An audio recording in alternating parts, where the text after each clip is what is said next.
leaders is enter the room. We will kindly ask all leaders to please take their seats.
My dear friends, good evening, everyone, and thank you very much for accepting the invitation to participate in the G7 outreach session here in Puglia under Italian presidency. We didn't choose this place by chance. We chose it because Puglia is a southern region of Italy and because it is a land that has historically represented a bridge between West and East, a place of dialogue in the Middle Sea that through Northern Africa and the Middle East connects the two great maritime spaces of the globe, the Atlantic on one side and the Indo-Pacific on the other. This place and this wide outreach that we wanted to invite are a clear message from the G7 under Italian presidency. We will never accept the narrative that wants the West against the rest. We know we can only deal with the global challenges we are facing if we are able to cooperate with respect and with a peer-to-peer approach.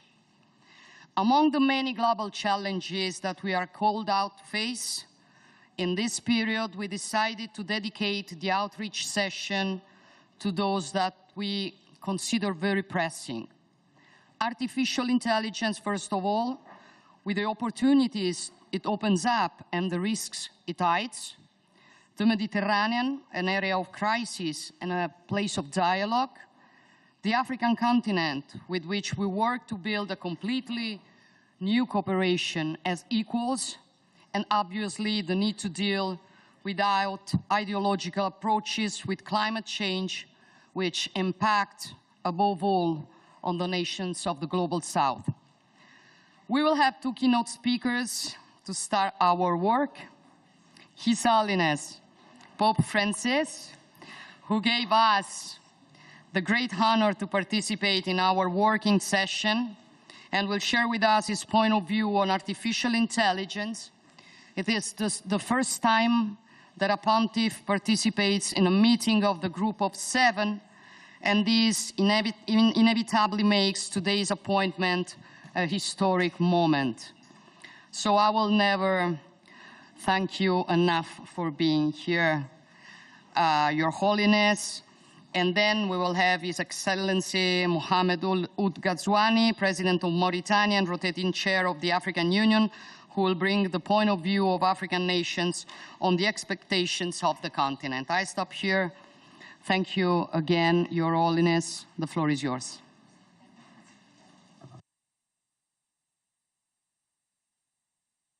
And Pope Francis now will be beginning his speech. Grazie tante per la vostra attenzione. Thank you all for your attention. Io qui ho due versioni. I have two versions Quella here. lunga The long one e quella breve. and the short one. Io leggerò la breve I'm going to read the short one. soltanto.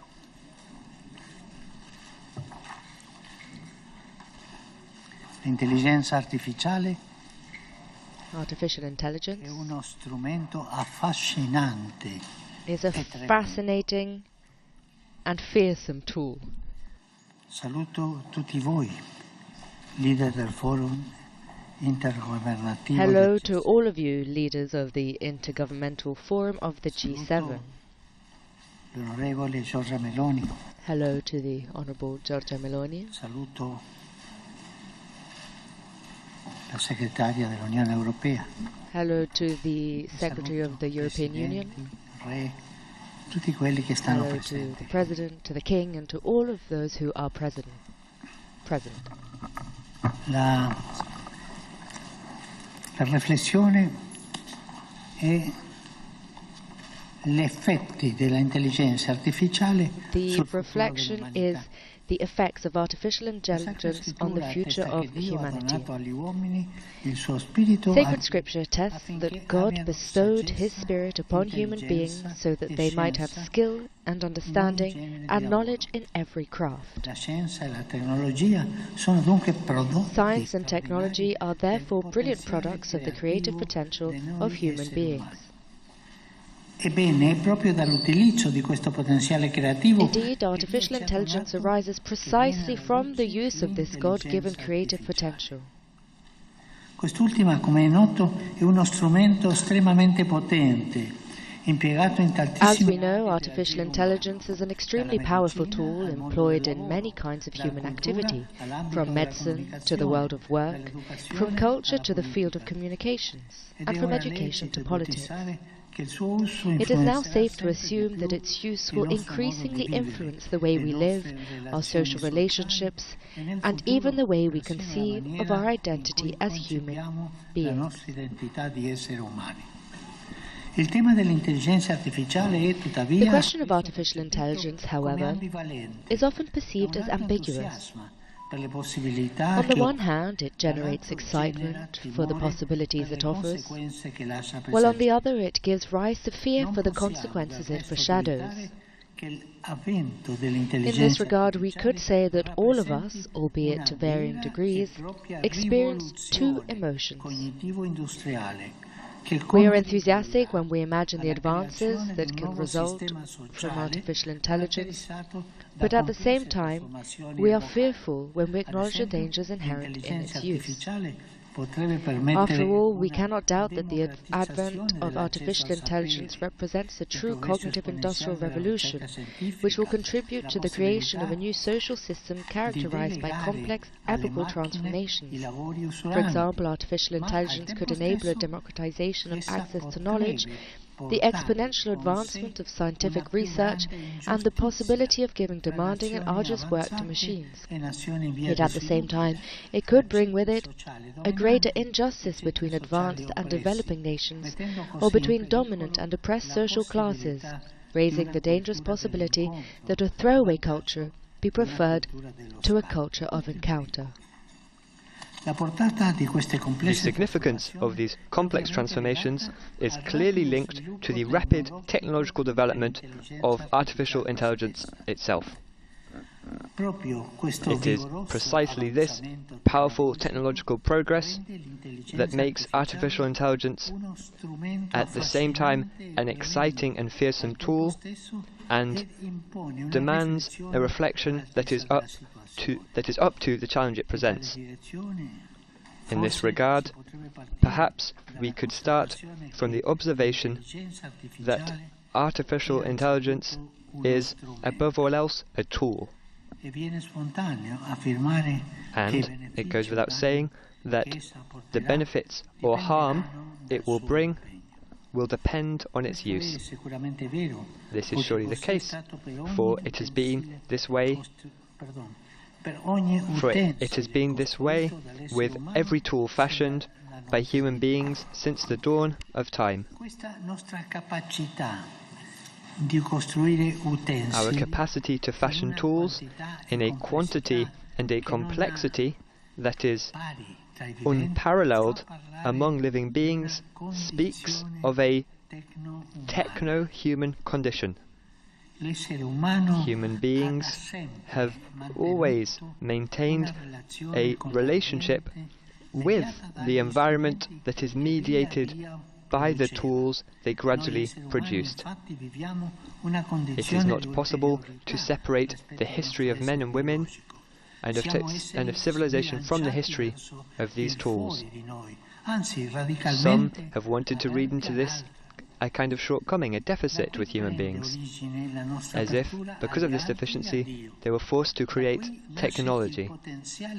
A careful and objective view, however, shows us the opposite. We experience a state of outwardness with respect to our biological being. We are beings inclined toward what lies outside of us. Indeed, we are radically open to the beyond. Our openness to others and to God originates from this reality, as does the creative potential of our intelligence with regard to culture and beauty. Ultimately, our technical capacity also stems from this fact. Technology, then, is a sign of our orientation towards the future. The use of our tools, however, is not always directed solely to the good. Even if human beings within themselves feel a call to the beyond and to knowledge as an instrument of good for the service of our brothers and sisters and our common home, this does not always happen. Due to its radical freedom, humanity has not infrequently corrupted the purposes of its being, turning itself into an enemy of itself and of the planet. The same fate may befall technological tools. Only if their true purpose of serving humanity is ensured will such tools reveal not only the unique grandeur and dignity of men and women, but also the command they have received to till and keep. That's a quote from Genesis. To till and keep the planet and all its inhabitants. To speak of technology is to speak of what it means to be human, and thus of our singular status as beings who possess both freedom and responsibility. This means speaking about ethics. You can't separate the two things. In fact, artificial intelligence, however, is a still more complex tool. I would almost say that we are dealing with a tool sui generis. While the use of a simple tool like a knife is under the control of the person who uses it, and its use for the good depends only on that person, artificial intelligence, on the other hand, can autonomously adapt to the task assigned to it, and if designed this way, can make choices independent of the person in order to achieve the intended goal. It should always be remembered that a machine can, in some ways, and by these new methods, produce algorithmic choices. The machine makes a technical choice among several possibilities based either on well-defined criteria or on statistical inferences. Human beings, however, not only choose, but in their hearts are capable of deciding. A decision is what we might call a more strategic element of a choice and demands a practical evaluation. At times, frequently, amid the difficult task of governing, we are called upon to make decisions that have consequences for many people. We would condemn humanity to a future without hope if we took away people's ability to make decisions about themselves and their lives by dooming them to depend on the choices of machines. We need to ensure and safeguard a space for proper human control over the choices made by artificial intelligence programs. Human dignity itself depends on it. Precisely in this regard, allow me to insist. In light of the tragedy that is armed conflict, it is urgent to reconsider the development and use of devices like the so-called lethal autonomous weapons, and ultimately ban their use. This starts from an effective and concrete commitment to introduce ever greater and proper human control. No machine should ever choose to take the life of a human being. Rimettere al centro la dignità della persona in vista di una proposta etica condivisa. A quanto ho già detto, va ora aggiunta un'osservazione più generale. La stagione di innovazione. A more general observation should now be added to what we have already said. The season of technological innovation in which we are currently living is accompanied by a particular and unprecedented social situation in which it is increasingly difficult to find agreement on the major issues concerning social life, even in communities characterized by a social cultural continuity. Heated debates and arguments often arise, making it difficult to produce shared reflections on political solutions aiming at seeking what is good and just. Rischia di essere il più grande vulnus nell'implementazione e nello sviluppo di questi sistemi. Non dobbiamo dimenticare infatti che nessuna innovazione è neutrale. Nessuna innovazione è neutrale. Indeed, we must remember that no innovation is neutral. Technology is born for a purpose and, in its impact on human society, always represents a form of order in social relations and an arrangement of power, thus enabling certain people to perform specific actions, while preventing others from performing different ones. In a more or less explicit way, this constitutive power dimension of technology always includes the worldview of those who invented and developed it. This likewise applies to artificial intelligence programs. In order for them to be instruments for building up the good and a better tomorrow, they must always be aimed at the good of every human being. They must have an ethical inspiration. Moreover, an ethical decision is the one that takes into account not only an action's outcomes but also the values at stake and the duties that derive from those values. This is why I welcomed both the 2020 signing in Rome of the Rome Call for AI Ethics and its support for that type of ethical moderation of algorithms and artificial intelligence programs that I call alga ethics. In a pluralistic and global context, where we see different sensitivities and multiple hierarchies in the scale of values, it might seem difficult to find a single hierarchy of values. Yet, in ethical analysis, we can also make use of other types of tools. If we struggle to define a single set of global values, we can, however, find shared principles with which to address and resolve dilemmas or conflicts regarding how to live. E per ultimo, la politica di cui c'è bisogno. C'è bisogno di una politica su questo. And finally, the politics that is needed.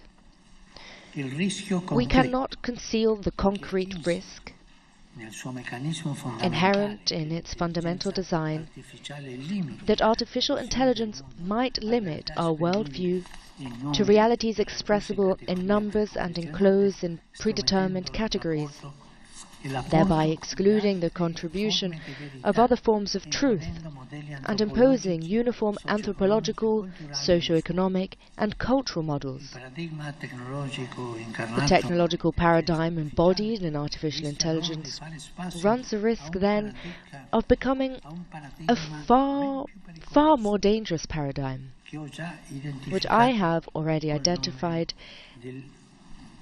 as the technocratic paradigm. This is precisely where your action, political action, is urgently needed. Just as the encyclical Fratelli Tutti, Brothers All, reminds us that for many people today, politics is a distasteful word, often due to the mistakes, corruption, and inefficiency of some politicians. There are also attempts to discredit politics, to replace it with economics, or to twist it to one ideology or another. But can our world function without politics? Can there be an effective process of growth towards universal fraternity and social peace without a sound political life? Our answer to these last questions is no.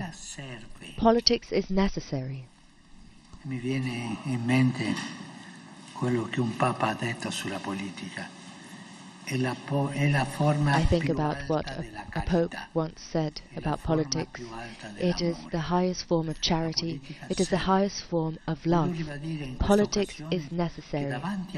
And I want to reiterate in this moment that in the face of many petty forms of politics focused on immediate interests, true statecraft is manifest when, in difficult times, we uphold high principles and we think of the long-term common good.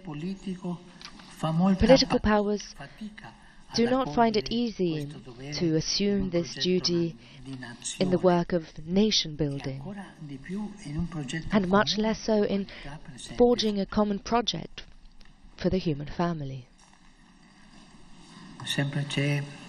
There is always the temptation of putting everything together.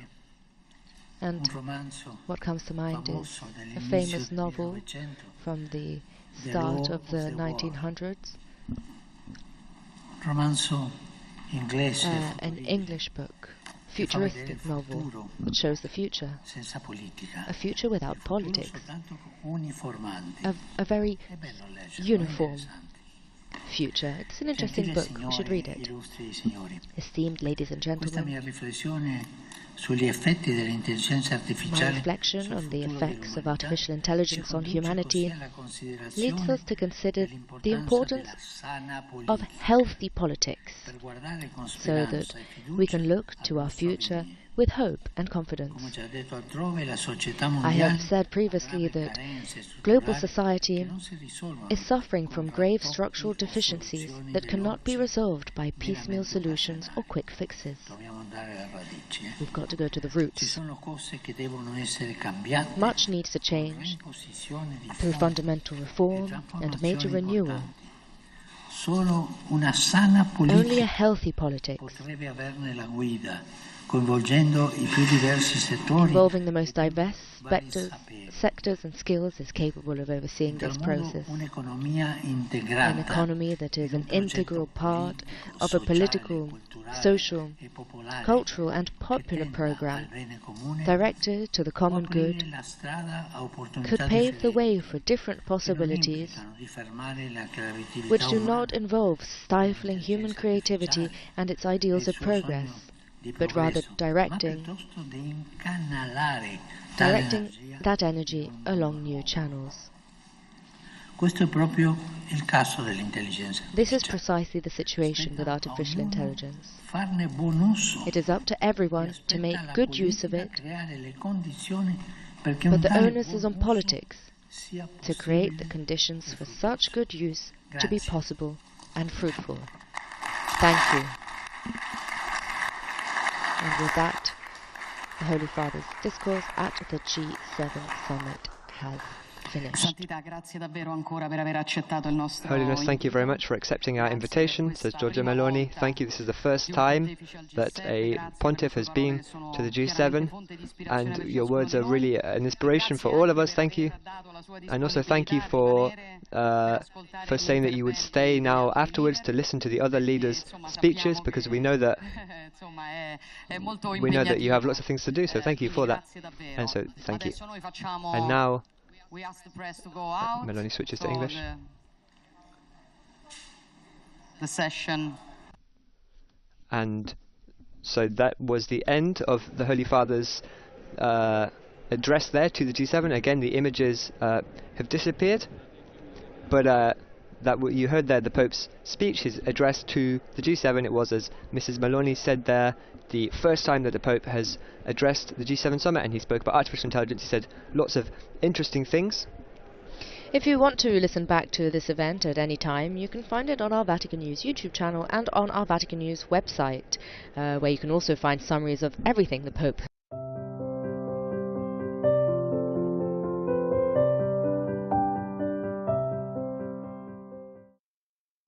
10 years of sharing the peace of Christ.